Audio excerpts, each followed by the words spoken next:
Hello everyone, मेरा नाम हरमन है। आज हम कोहेसिव सॉइल्स की अल्टीमेट पाई लोड कैरिंग कैपेसिटी निकालना सीखेंगे।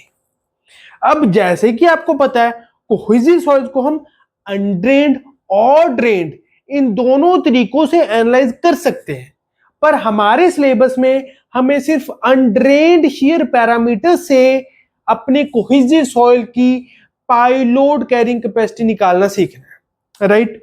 तो कोहेसिव सॉइल्स के लिए हम डील करेंगे सिर्फ अनड्रेन्ड शेयर पैरामीटर्स के साथ, राइट। अनड्रेन्ड कंडीशन में हम देखेंगे, राइट। तो अनड्रेन्ड कंडीशन में कोहेसिव सॉइल्स को देखने के लिए हमारे पास दो मेथड्स हैं। First is alpha method and second is lambda method. Alpha method and lambda method.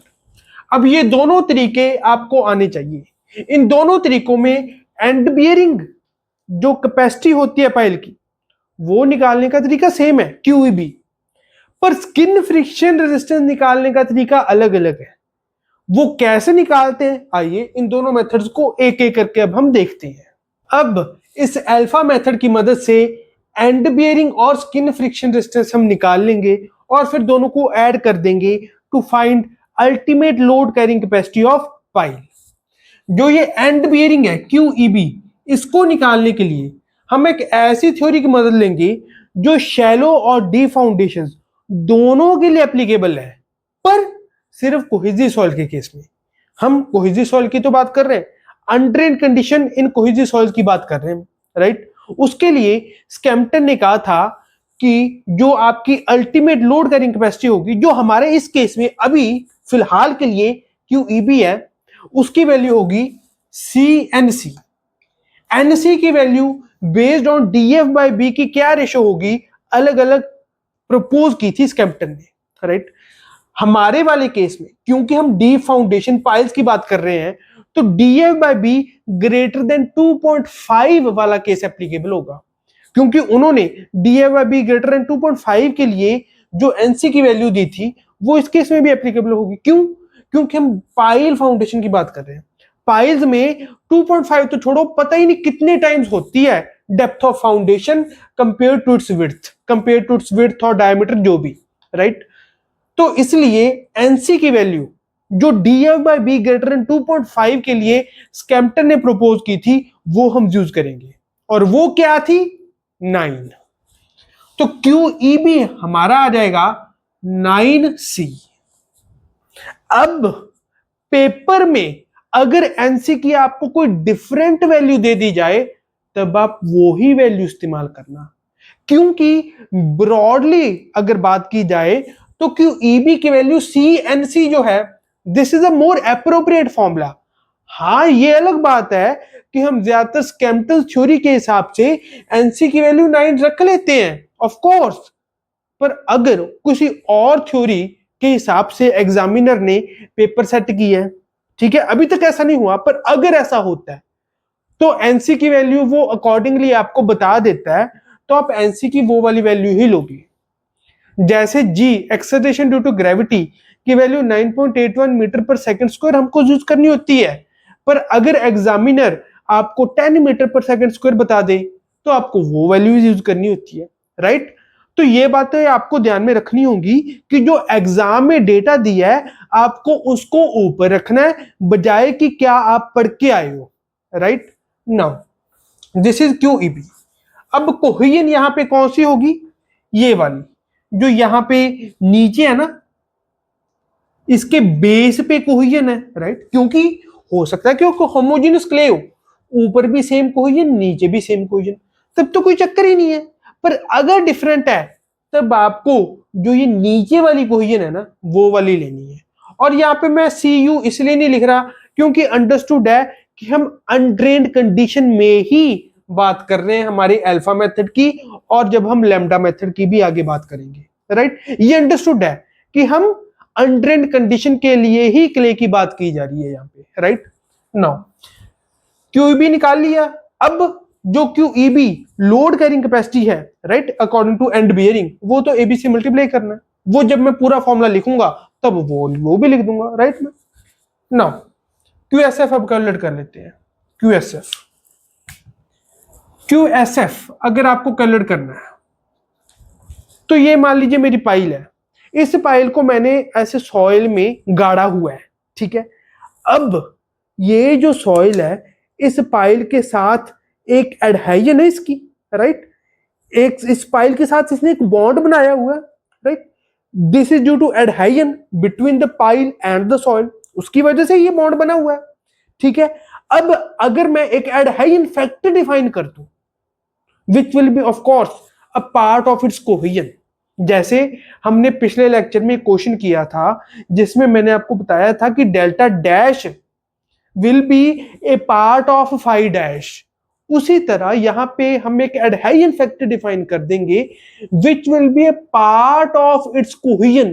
किसकी कोहेजन? क्ले की। Which will be a part of its cohesion, तो अल्फा फैक्टर इंट्रोड्यूस करके हम उसको सी बार से मल्टीप्लाई कर देंगे तो वो QSF आ जाएगी। हमको क्या निकालना था? हमको निकालना था कि जो हमारी ये सॉइल है और जो ये पाइल है, इसके बीच में कितनी एडहेजन है, राइट। एडहेजन कितनी है इन दोनों के बीच में, जो अलग अलग चीजों के बीच में जो फोर्स ऑफ अट्रैक्शन होती है उसको हम एडहेजन का नाम ही देते हैं, राइट। तो हमको ये पता करना था कि एडहेजन कितनी है इन दोनों के बीच में। उसको पता करने के लिए हमने एक फैक्टर इंट्रोड्यूस कर दिया अल्फा। अल्फा जिसको हम नाम दे रहे हैं एडहेजन फैक्टर का। This is adhesion factor, right. Adhesion factor हमने एक इंट्रोड्यूस कर दिया, उसको कोहेजन से मल्टीप्लाई कर दिया सी से, ताकि हम अलोंग द पाइल शाफ्ट कितनी स्किन फ्रिक्शन आएगी उसको पता कर सके। अब यहां पे अगर आप ध्यान दें, मैंने सी बार लिखा है। बार जब भी हम इंट्रोड्यूस कर देते हैं उसका जनरली मतलब होता है कि एवरेज ली जा रही है, राइट। मतलब जो ये सी बार है, this is average cohesion along the pile shaft, ठीक है। ये आपको दी जाएगी कि average cohesion along the pile shaft कितनी है, वो आपको अडॉप्ट कर लेनी है एज सी बार। अगर मान लीजिए मैं वर्स्ट केस सिनेरियो लेके चलता हूं, वैसे आज तक ऐसा कभी हुआ नहीं, पर अगर ऐसा हो जाता है कि अलग अलग लेंथ के लिए अलग अलग कोहेजन दी जाए, फिर आपको क्या करना होगा? फिर आप जस्ट उसकी वेटेड एवरेज ले लेना, ठीक है। जैसे मान लीजिए इस लेंथ के लिए कोहेजन अलग है, इसके लिए अलग है, तो जितनी जिसकी ज्यादा लेंथ उसकी कोहेजन को उतना ज्यादा आप तवज्जो दे देना, उस हिसाब से वेटेड एवरेज की मदद से आप सी बार निकाल लेना, राइट। तो ऐसे में आपको क्योंकि वर्स्ट केस सिनेरियो के लिए प्रिपेयर करने की कोशिश कर रहा हूं, ताकि कुछ अगर नया क्वेश्चन आए आप कैसे सोच सकते हो। नाउ QSF आ जाएगा आपका अल्फा इंटू सी बार, राइट। तो ऐसे एंड बेयरिंग आ जाएगी आपकी, स्किन फ्रिक्शन ऐसी आ जाएगी। तो एंड में तो बस इनको ऐड ही करना है आपको, जस्ट QEB लिख देना है 9C into AB, right. QSF आपको लिख देना है अल्फा सी बार AS। अगर आपसे सिर्फ एंड बेयरिंग पूछी है तो आपको ये निकालना है, अगर आपसे सिर्फ स्किन फ्रिक्शन पूछी है तो आपको ये निकालना है, अगर एंड बेयरिंग पाइल आपसे आपको कहा गया है तो आपको सिर्फ ये निकालना है, स्किन फ्रिक्शन पाइल कहा गया है तो ये निकालना है। अगर कुछ भी नहीं कहा तो आपको ultimate load carrying capacity of pile निकालनी होगी, that will be 9CAB plus alpha C bar AS। अब इस बात का आपको बहुत ध्यान रखना होगा कि चाहे डेटा दिया है जिससे आप ultimate pile load carrying capacity निकाल सकते हो, जानबूझ के ऐसा डेटा दिया होगा, पर अगर आपको क्वेश्चन में यह कहा गया है कि फ्रिक्शन पाइल है या एक्सियल फ्रिक्शनल रेजिस्टेंस आपको निकालनी है, तो आप गलती से ये वाला फॉर्मूला मत लगाना। सिर्फ ये वाला फॉर्मूला लगा के QSF is equal to alpha C bar AS लगा के आप स्किन फ्रिक्शन रेजिस्टेंस निकालोगे पाइल की। क्योंकि एग्जामिनर ये चीजें करता है स्पेशली गेट के पेपर में, कि आपको डेटा ज्यादा दे दिया जाए कई बार और पूछा कम जाए, राइट। जो आपसे पूछा गया उसके लिए उस डेटा की जरूरत नहीं थी, पर आपको जानबूझकर ज्यादा डेटा दे दिया गया ताकि आप कोई गलत आंसर निकाल दो। इस बात पे आपको अपना मतलब कॉशन रहना है, right. Now this is QU, right. तो इसमें एक बात जो मैं आपको बताना चाहता हूं, that is about alpha adhesion factor. जो हमारा अल्फा है वो क्या काम कर रहा है, वो जो कहीयन है इस सॉइल की, जब ये वाली सॉइल इस पाइल के साथ चिपक गई तो वो ये कोहियन इस पाइल के साथ कितना एडहेजन बना रही है उसको कन्वर्ट करने की कोशिश कर रहा है, राइट। तो ये किस में ज्यादा होगा, एक मैं आपको ऑप्शन दे दूं सॉफ्ट सॉइल का, राइट, सॉफ्ट क्ले है, एक है स्टिफ क्ले। जो तो सॉफ्ट क्ले होगी वो तो क्या होगी, उसमें आप इमेजिन करने की कोशिश कीजिए सॉफ्ट क्ले कैसी होगी। सॉफ्ट क्ले ऐसे होगी कि जिसमें पानी बहुत ज्यादा मिला हुआ है, उसकी वजह से वो सॉफ्ट है, ठीक है। तो सॉफ्ट क्ले की आप अपने दिमाग में एक इमेजिन करके देखो कि एक मिट्टी ऐसी हो कि वो पानी ही पानी, मतलब पानी ही पानी हो उसमें, राइट। तो वो किसी भी चीज पे आप लगाओगे आसानी से लग जाएगी।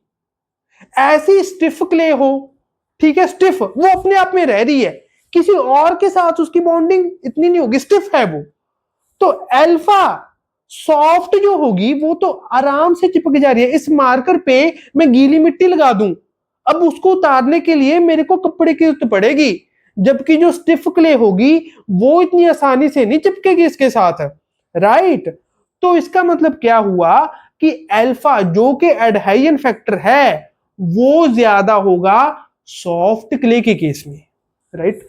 Alpha alpha here alpha will be more, alpha will be more, alpha will be मोर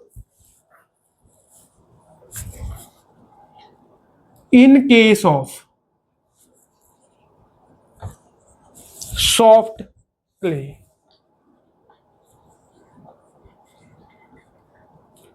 जो सॉफ्ट क्ले होगी उसके केस में अल्फा ज्यादा होगा, क्योंकि अल्फा ये बता रहा है कि कोहियन का कितना कंपोनेंट एडहेजन में कन्वर्ट हो रहा है। तो जो सॉफ्ट क्ले होगी उसका ज्यादा से ज्यादा पार्ट एडहेजन में कन्वर्ट हो जाएगा, राइट, स्टिफ क्ले के कंपेयर्ड टू। पर अगर बात की जाए ओवरऑल क्यूएसएफ की, ओवरऑल जो ये स्किन फ्रिक्शन रेजिस्टेंस है उसकी, तो वो ऑफ कोर्स स्टिफ क्ले में ज्यादा होगी, क्योंकि स्टिफ क्ले चाहे इतनी आसानी से इसके साथ चिपक नहीं पा रही, पर हमने पाइल तो गाड़ी हुई है ना हमारी सॉइल के अंदर, तो चिपकी तो हुई है। ऑफ कोर्स सॉफ्ट क्ले जो थी उतनी नहीं चिपकी हुई, पर चिपकी तो हुई है। स्टिफ क्ले की अपनी स्ट्रेंथ बहुत ज्यादा है, अल्टीमेटली पाइल पे मैं जो भी लोड दूंगा वो सॉइल नहीं लेनी है। अगर सॉइल ताकतवर है तो वो ज्यादा लोड उठा पाएगी, ठीक है। तो अल्फा तो चाहे सॉफ्ट क्ले में ज्यादा होगा, बट ओवरऑल अगर आप बात करोगे क्यूएसएफ की वो ज्यादा होगा। QSF will be more in case of stiff clay, in case of stiff clay, stiff clay के केस में क्यूएसएफ ज्यादा होगा, राइट। तो क्योंकि जो आपको पता है जो सी बार वाला कंपोनेंट है यहां पे वो स्टिफ क्ले के केस में ज्यादा होगा, तो जब आप अल्फा सी बार ओवरऑल क्यूएसएफ को देखोगे तो वो ऑफ कोर्स स्टिफ क्ले के केस में ज्यादा बढ़ जाएगा, right. Now this was all about alpha method. बहुत ही ये सिंपल मेथड है, इसका आप जनरली फॉर्मूला याद कर लेते हो 9CAB plus alpha C bar AS, और ये याद करना सही भी है, इसको याद करना ऐसा बनता भी है। बस आप इस बात का ध्यान रखना, अगर NC की वैल्यू बियरिंग कैपेसिटी फैक्टर जो है उसकी वैल्यू कोई डिफरेंट दे दी जाती है पेपर में, तब आपको वो ही वैल्यू रखनी है, 9 नहीं रखनी। यहाँ पे 9 की जगह 8.5 अगर दे दिया जाता है तो आप 8.5 रखोगे, 9 नहीं रखोगे। हाँ, अगर कुछ नहीं दिया जाता तब आपको 9 ही रखनी है, then you don't have a choice, ठीक है। नाउ अब अल्फा मेथड हमने जब डिस्कस कर लिया, अब हम बात करेंगे लैम्डा मेथड की। अब हम बात करेंगे लैम्डा मेथड की, जो कि सिर्फ ड्रिवन पाइल्स के लिए एप्लीकेबल है। वो क्यों? क्योंकि जिन साइंटिस्ट ने ये लैम्डा मेथड दिया था उन्होंने ये बात ऑब्जर्व करी कि जब हम पाइल को ड्राइव करते हैं सॉइल में तो वो सॉइल पे एक पैसिव अर्थ प्रेशर जनरेट करती है। क्यों नहीं करेगी? आप सोच के देखो कि ये मान लो ये मेरी एक वॉल है, ठीक है। इस वॉल को अगर मैं इस साइड पुश करूं तो ये अर्थ को ऐसे पुश देगी, उसकी वजह से जो अर्थ प्रेशर जनरेट हो रहा है उसी को तो हम पैसिव अर्थ प्रेशर का नाम देते हैं, ठीक है।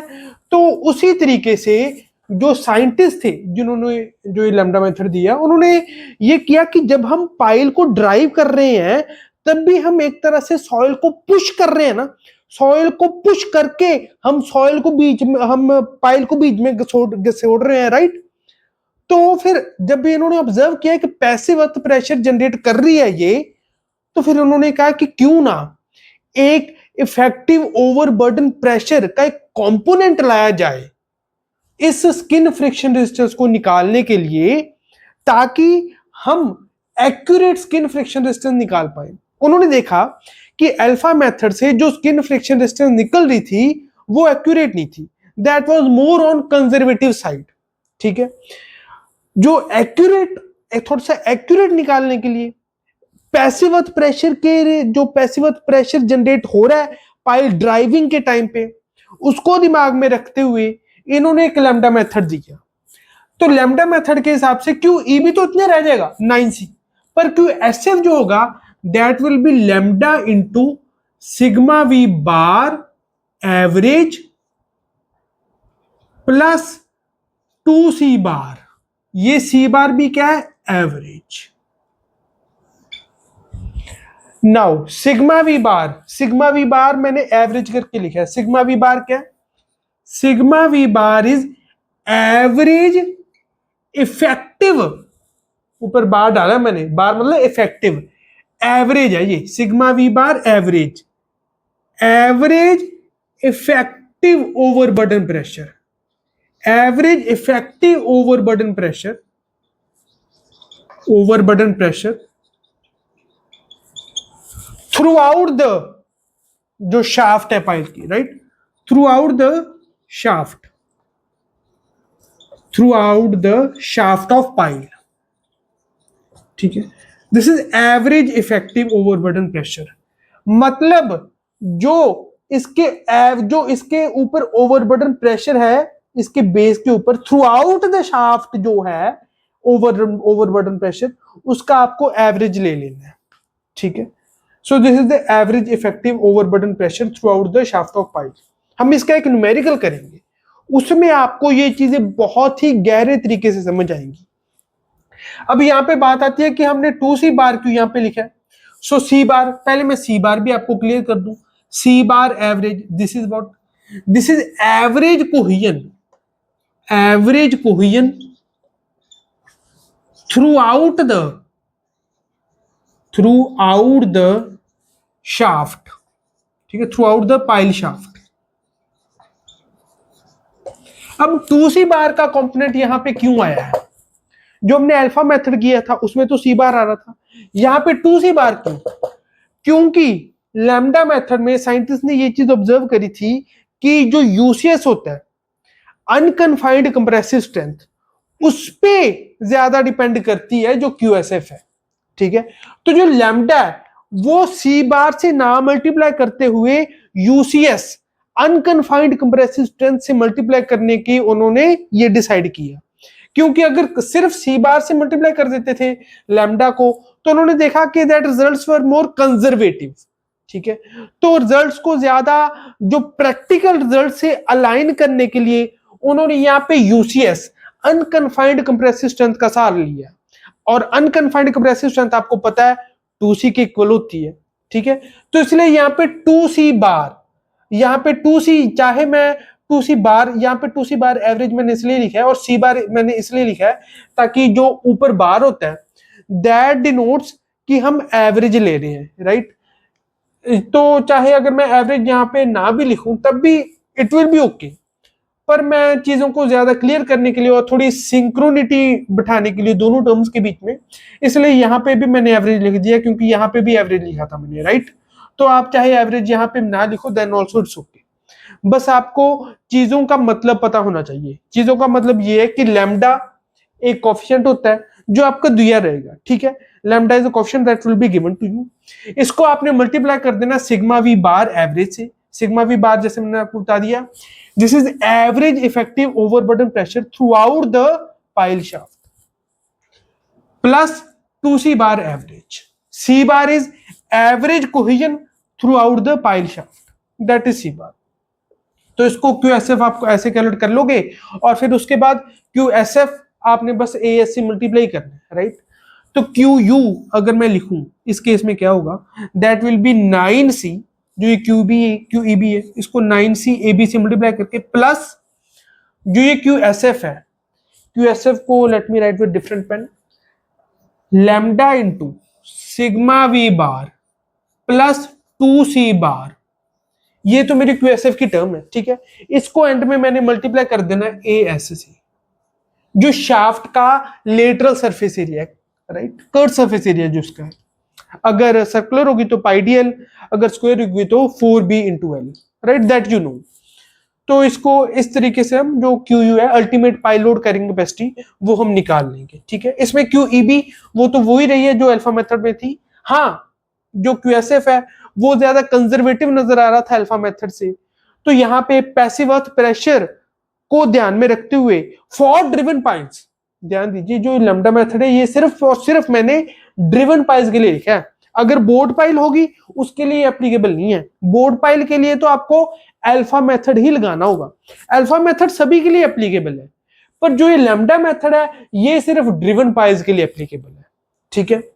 तो इस तरीके से QU equal to 9CAB plus lambda into sigma we bar plus 2C bar into AS. यहाँ पे सिग्मा वी बार के साथ मैं एवरेज भी लिख ही देता हूँ to make things more clear, right, plus 2C bar. C bar को आप ऐसे भी छोड़ सकते हो, एवरेज लिखना आप एवरेज लिख सकते हो, it's okay, plus 2C bar into AS.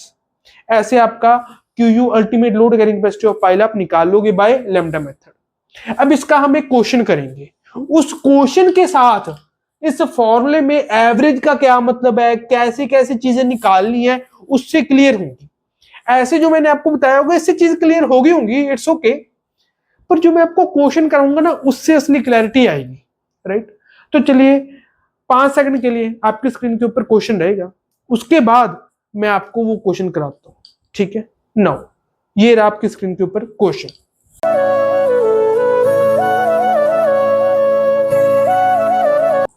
अब इस क्वेश्चन में क्या है कि पाइल को 5 मीटर की लेंथ में डिवाइड किया हुआ है, ठीक है. 5 metre 5 metre 5 metre 5 metre 5 metre, हर एक की अलग अलग कोहेजन है 40 50 60 70 और 80, ठीक है. लैम्डा की वैल्यू आपको दे दी 0.15, डायमीटर ऑफ पाइल 0.4 मीटर आपको दे दिया, और ओवरऑल लेंथ जैसे कि आप देख पा रहे हो दैट इज 25 मीटर, ठीक है.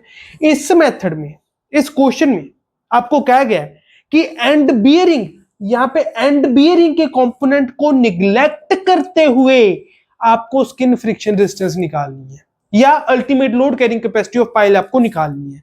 तो ऑफ कोर्स आपको स्किन फ्रिक्शन रेजिस्टेंस ही निकालनी होगी. तो मतलब आपको QSF सिर्फ ये ही कैलकुलेट करना है, ये ही ultimate pile load carrying capacity होगी इस केस में, क्योंकि एंड बियरिंग के कंपोनेंट को निग्लेक्ट करने के लिए कहा गया है, राइट. तो QSF अगर हमको निकालना है तो सिंपली हमारे पास फॉर्मूला है, it is lambda into sigma we bar plus 2C bar into AS, right. अब लैम्डा की वैल्यू हमको गिवन है, राइट, 0.15. सिग्मा वी बार वो हम निकाल सकते हैं, क्यों, gamma equal to 18 kilonewton per metre cube, right, if I am correct, yes, gamma equal to 18 kilonewton per metre cube. ये हमको दिया गया है कि throughout the layer, through out this shaft, हर एक लेयर का gamma is constant and that is 18 kilonewton per metre cube. तो यहां पे सिंपली हम सिग्मा वी बार निकाल लेंगे यहां पे, क्योंकि गामा लीनियरली वेरी, जो ओवरबर्डन प्रेशर है वो लीनियरली वेरी कर रहा है गामा कांस्टेंट होने की वजह से, इसीलिए सिग्मा वी बार हम डायरेक्टली निकाल लेंगे. डायरेक्टली इधर कितना है और इधर कितना है उसका एवरेज ले लेंगे और वो हमारा सिग्मा वी बार हो जाएगा. तो let's calculate sigma we bar. Sigma we bar कितना होगा, यहां पे कितना है 0, एवरेज इफेक्टिव ओवरबर्डन प्रेशर. अब यहां पे हमको कहीं पे ये तो दे नहीं रखा कि वाटर टेबल यहां पे है या वहां पे है, तो ऑफ कोर्स जो गामा दिया हुआ है हम एज ए ड्राई या मॉइस्ट कंडीशन मान के, हमारे ड्राई तो ऑफ कोर्स मानेंगे नहीं क्योंकि क्ले है, तो क्ले ड्राई बहुत कम चांस होता है ड्राई कंडीशन माने, तो हम overall gamma 18 kilonewton per metre cube मान के, राइट, कहीं पर वाटर टेबल गिवन नहीं है, तो सिंपली जो हमारा सिंपल केस होता है उसको मान के हम, जो सिंपल की जैसे जैसे वेरी करता रहेगा, बढ़ता रहेगा, गामा वेरी करता रहेगा, पोर वाटर प्रेशर को हम निगलेक्ट करके अपना जो टोटल स्ट्रेस है उसको इफेक्टिव स्ट्रेस के इक्वल रख के कैलकुलेशंस कर लेंगे, राइट। तो सिग्मा वी बार यहाँ पे 0 है, यहाँ पे कितना है 18 इंटू यहाँ पे कितना होगा 25 gamma L, right, gamma into D F या पाइल के केस में गामा एल, तो 0 प्लस दिस डिवाइडेड बाय 2, ये आ जाएगा आपका sigma we bar and this will be equal to, this will be 18 into 25 by 2, this comes out to be 225 kilo Newton per metre square, ये आपका sigma we बार आ गया, right. अब जो सी बार है, सी बार क्या था, average cohesion along the pile, pile का जो शाफ्ट है उसके अलोंग जो एवरेज कोहेजन है, हर एक सेक्शन की जो लेंथ है दैट इज 5 मीटर, हर एक की अलग अलग कोहेजन है, तो अगर एवरेज कोहेजन निकालनी है, आप अगर वेटेड एवरेज मेथड से भी देखो तो क्या आएगी, सिंपली जो इनका एवरेज है वो आ जाएगा, क्यों, हर एक लेयर की थिकनेस सेम है, कितनी आ जाएगी वो, it will be simply average 40 plus 50 plus 60 plus 70 plus 80, जो अरिथमेटिक मीन होगा इनका, that divided by 5, 60 kilonewton per metre square, C bar comes out to be 60 kilonewton per metre square.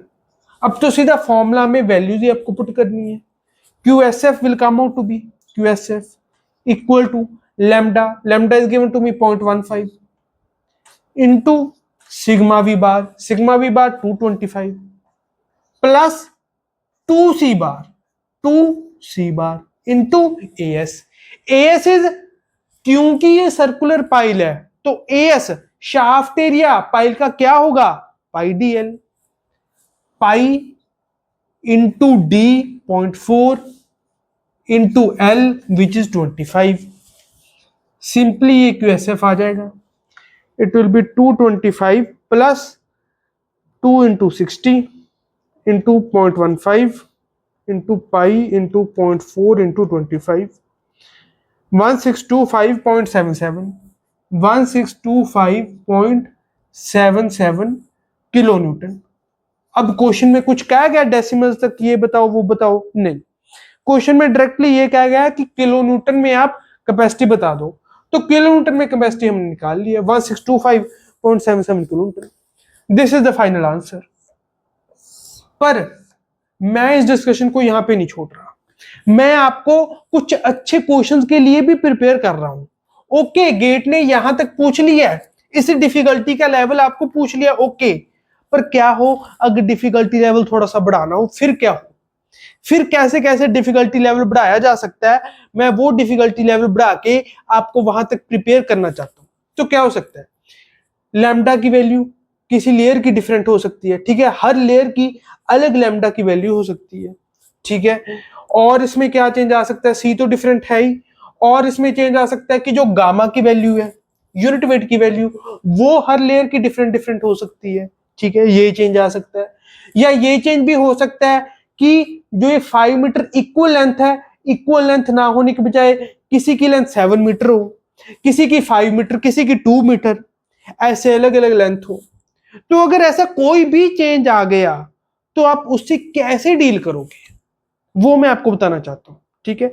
अगर कोई भी चेंज आ गया ना इसमें, जैसे ये सबसे सिंपल केस था क्योंकि हर लेयर की थिकनेस कांस्टेंट थी, अगर कोई भी चेंज आ गया तो बिल्कुल बैक टू बेसिक्स चले जाओ, बिल्कुल बेसिक्स को हिट करने लग जाओ। अगर बिल्कुल बेसिक्स को आप हिट करने लग जाओगे तो उसमें आपको क्या नजर आएगा कि हर एक लेयर की आप शाफ्ट, जो स्किन फ्रिक्शन रेजिस्टेंस है, उसको आप निकाल लो, इस लेयर के अलग निकाल लो, मान लो 5 मीटर की जगह 2 मीटर दिया हुआ है, गामा इसका डिफरेंट है, कोहेजन डिफरेंट है, इसके अलग निकाल लो, इसका QSF अलग से निकाल लो, इसका अलग से, इसका अलग से, इसका अलग से, इसका अलग से, सबका QSF निकाल के एंड में उनको ऐड कर दो, ठीक है। अब अगर हम एक लेयर की बात करेंगे तो कोहेजन वो तो सेम ही रहेगी। अगर एक लेयर की बात कर रहे हैं हम, कोहेजन, इसमें कोई हमको दिक्कत नहीं आएगी सी में, right. C bar for one layer will remain constant, तो ये तो उतना रहेगा। जो एएस होगा shaft area pi D into जिस भी लेयर की हम बात करें, मान लीजिए 5 मीटर की जगह 2 मीटर हो, तो पाई डी इंटू 2 एएस वो हो जाएगा। लैम्डा की वैल्यू जो भी आपको इस लेयर के लिए गिवन है वो आप इस लेयर के लिए लगा लोगे, ओके। पर जो सिग्मा वी बार होगा, सिग्मा वी बार फिर आपको एक्चुअल इसकी जो डायग्राम है, राइट, ओवरबर्डन प्रेशर की डायग्राम वो बनानी पड़ेगी। जैसे मान लीजिए मैं आपको एक हाइपोथेटिकल कंडीशन लेके बताता हूं कि अगर कोई भी चेंज आ गया तब आप उससे कैसे डील कर सकते हो। इसको मैं आगे एक्सटेंड कर देता हूं, राइट। तो आप क्या करोगे, आप ओवरबर्डन प्रेशर की डायग्राम बनाओगे, ठीक है। ये एक्चुअल हमारे इस क्वेश्चन से रिलेटेड नहीं है, अगर कोई ऐसा क्वेश्चन आ गया उसके लिए बता रहा हूं। तो 18 मान लीजिए पहली लेयर का यूनिट वेट है 18, तो 18 इंटू ये इसकी अगर 2 मीटर थिकनेस है तो यहां पे आ जाएगा 36, ठीक है। तो फिर जो यूनिट वेट आ गया वो मान लीजिए 18 की जगह आ गया 16, ठीक है। इसकी ये 2 मीटर थिकनेस की लेयर थी, 18 किलोन्यूटन पर मीटर क्यूब इसका यूनिट वेट था, तो यहाँ पे 36 आ गया, ओके। अब जो नेक्स्ट लेयर है वो मान लीजिए 7 मीटर की है। हाइपोथेटिकल कंडीशन में आपको बता रहा हूं, ठीक है ना, ताकि ये आपको वर्स्ट टू वर्स्ट केस के लिए आप प्रिपेयर्ड रहो, किसी भी लेवल के डिफिकल्टी का क्वेश्चन आ जाए आप वो कर पाओ, राइट। अब नेक्स्ट लेयर मान लीजिए कुछ भी 7 मीटर मान लीजिए, 7 मीटर, इसका आप यूनिट वेट मान लीजिए 14 किलोन्यूटन पर मीटर क्यूब, इससे कम रह गया, ठीक है। कुछ भी मैं अपनी तरफ से डेटा ले रहा हूं ताकि आप वर्स्ट टू वर्स्ट केस के लिए प्रिपेयर्ड रहो। तो 7 इंटू 14, अब यहां पे जो यहां पे प्रेशर आएगा वो क्या आएगा, 7 इंटू 14, 7 इंटू 14 प्लस कर दूंगा मैं 36, ये आ जाएगा 134। पर इसके जो बढ़ने की रेट होगी वो कम होगी क्योंकि इसका यूनिट वेट था 18, इसका 14 है, तो 1 मीटर के लिए इस लेयर में 1 मीटर के लिए 18 kilonewton per metre square pressure बढ़ेगा और इस लेयर में 1 मीटर के लिए 14 किलोन्यूटन पर मीटर स्क्वायर बढ़ेगा। तो इसका मतलब रेट ऑफ इंक्रीज इस लेयर में कम होगा, कम होगा, तो कम होता होता, तो इसलिए मैंने स्लोप में थोड़ी सी इसको फ्लैटन आउट कर दिया, इसको ऐसे गिरावट डाल दी मैंने स्लोप में, राइट। थोड़ा सा स्टीप कर, फ्लैटन आउट नहीं, थोड़ा स्टीप कर दिया राजर। तो ये 7 इंटू 14 यहाँ पे प्लस 36, ये आ गया 134, ये 134 आ जाएगा, ठीक है। Late me right it properly, this will B 134। इसके बाद क्या ले, मान लीजिए इसके बाद की लेयर 5 मीटर की ही है, ठीक है, 5 मीटर की लेयर है, उसका यूनिट वेट आप लगा लीजिए 16 किलोन्यूटन पर मीटर क्यूब, ठीक है, 16 किलोन्यूटन पर मीटर क्यूब उसका यूनिट वेट है। तो फिर क्या होगा, उसमें 5 इंटू 16, 5 इंटू 16 ये ऐड हो जाएगा 134 में, this will come out to be 214। अब इसके क्योंकि ये 14 है ये 16 है, इसका यूनिट वेट ज्यादा है तो रेट ऑफ इंक्रीज इसमें थोड़ी ज्यादा होगी, तो ये कुछ ऐसा बन जाएगा, ऐसा बन गया। तो 214 यहां पे आ जाएगा 214, ठीक है, 214 kilonewton per metre square, units में लिख नहीं रहा ड्यू टू स्पेस कंस्ट्रेंट। तो 214 किलोन्यूटन पर मीटर स्क्वायर यहाँ पे जो ओवरबर्डन प्रेशर वो आ जाएगा, ठीक है। उसके बाद मान लीजिए कहीं पर इधर मेरा आ जाता है वाटर टेबल, ठीक है, कहीं पर इधर मेरा वाटर टेबल आ गया। वाटर टेबल आने की वजह से जो ऊपर यूनिट वेट था वो तो था ये 16 की जगह अब मान लीजिए 20 किलोन्यूटन पर मीटर क्यूब आ गया, ठीक है। ये लेयर जो है इसको भी आप 5 मीटर की मान लीजिए, 5 मीटर की ये लेयर आप मान लीजिए, ठीक है। अब इसमें क्या हो कि 5 मीटर की लेयर है, ऊपर जो यूनिट वेट है that is 20 kilonewton per metre cube, right. यहां पे मैं इससे लिख देता हूं 20 किलोन्यूटन पर मीटर क्यूब है ऊपर यूनिट वेट, तो ये तो कांस्टेंट रह रहा है यूनिट वेट, ठीक है, इस लेयर के लिए नाउ, राइट। अब अगर मुझको ओवरबर्डन प्रेशर निकालना है तो मैं कैसे निकालूंगा, 214 प्लस जो वाटर टेबल है that is let's say 2 metre पे है, ठीक है, 2 मीटर पे है वाटर टेबल, तो 2 मीटर पे वाटर टेबल है, 214 में मैं ऐड कर दूंगा 2 into 20, ये हो गया 254। ठीक है, लेट्स से जो यूनिट वेट ऑफ सॉइल है वो अबव वाटर टेबल, जो बल्क यूनिट वेट वो अबव वाटर टेबल और बिलो वाटर टेबल इस लेयर के लिए कांस्टेंट है 20 किलोमीटर पर मीटर क्यूब। ठीक है, कोई भी कंडीशन हो सकती है, मैं आपको सभी कंडीशन के लिए प्रिपेयर कर रहा हूं। तो दिस विल बी 254, तो ये 254 हो गया। यहाँ पे और इसकी ऐसी बढ़ने की रेट ज्यादा हो जाएगी, तो ये 254 हो जाएगा। अब वाटर टेबल के हम नीचे आ गए, तो 254 प्लस करेंगे हम 20 माइनस 10। अगर गामा डब्ल्यू में 10 किलोमीटर पर मीटर क्यूब ले लेता हूं, तो 20 minus 10 equal to 10, 10 into 3 metre, जो 5 माइनस 2 ये कितनी लेयर बचेगी 3 मीटर, तो 10 इंटू 3 ये हो जाएगा 284। तो ये इसके बढ़ने का रेट अब कम हो जाएगा। ठीक है, वाटर टेबल के नीचे, क्योंकि अब ये 10 किलोमीटर पर मीटर क्यूब के रेट से बढ़ेगा, तो ये 284 हो जाएगा। ठीक है, ऐसे करके जो इसके नीचे वाली लेयर है उसका भी आप देख लोगे, जैसे भी जो कंडीशन आपको गिवन है उसके हिसाब से। ठीक है, ये सारे मैंने अभी अभी बनाए हैं अपनी मन मर्जी से, ताकि आपको वर्स्ट टू वर्स्ट केस के लिए मैं आपको प्रिपेयर कर सकूं। ठीक है, कुछ भी इसमें से कोई भी एक हिस्सा आ जाए, आप उस केस के लिए प्रिपेयर्ड रहो। अब इस केस में क्या करोगे आप, बहुत मुश्किल बना दिया अब मैंने। ठीक है, अब इस बहुत मुश्किल में क्या करोगे, मान लीजिए इसका लैम्डा मेरे को डिफरेंट गिवन है, तो इसके लैम्डे, जो इसका लैम्डा उसको आप मल्टीप्लाई कर दो किससे, सिग्मा वी बार इसका सिग्मा वी बार क्या होगा 0 प्लस 36/2। लैम्डा आपको गिवन होगा, सिग्मा वी बार आप निकाल लोगे इस लेयर के लिए 0 प्लस 36/2, सिग्मा वी बार निकल गया, प्लस 2c बार जो कोहेजन है इस लेयर के लिए वो तो उतनी रह रही है। ठीक है, उसमें कोई चेंज नहीं है, तो कोहेजन जो सी बार होगी वो आप निकाल लोगे। ये आ गया एएस रह गया, एएस क्या होगा पाई डी इंटू इस लेयर की जो लेंथ है, पाई डी इंटू लेंथ जो भी इस लेयर की है वो आप एएस निकाल लोगे। अब इस लेयर का आ गया, अगली लेयर का आप कैसे निकालोगे, ये QSF1 आ गया, QSF2 अगर आपको निकालना है सेकंड लेयर के लिए, तो लैम्डा आपको गिवन है। ठीक है, लैम्डा मान लीजिए इसका डिफरेंट है, तो वो लैम्डा आप इसका इस लेयर का पुट कर दीजिए, उसको आप मल्टीप्लाई कर दीजिए सिग्मा वी बार इस लेयर का कितना होगा, इसका एवरेज 36 प्लस 134/2, उसका एवरेज कैलकुलेट कर लीजिए, 36 प्लस 134/2 कैलकुलेट हो गया, प्लस ट्वाइस सी बार आपको पता है, एएस हो जाएगा पाई डी इंटू जो इस लेयर की थिकनेस है, इस लेयर की थिकनेस हमने 7 मीटर मानी है, तो पाई डी इंटू 7 हो जाएगा। इस लेयर का करना है, तो लैम्डा आपको गिवन होगा sigma we bar 134 plus 214/2, sigma we बार आ जाएगा ट्वाइस ऑफ सी बार, इस लेयर का कांस्टेंट रहेगा, जो भी कोहेजन इस लेयर की गिवन होगी वो आप पुट कर दोगे, एएस आप कर लोगे पाई डी इंटू लेंथ इस लेयर की जो है दैट इज 5 मीटर, वो 5 मीटर रख दोगे। ठीक है, अब जिसमें वाटर टेबल है उसको फिर से दो पार्ट्स में तोड़ लो, जब भी चीजें कॉम्प्लेक्स हो उनको टुकड़ों में तोड़ के कर लो, आप अपना आंसर सही ऑब्टेन कर लोगे।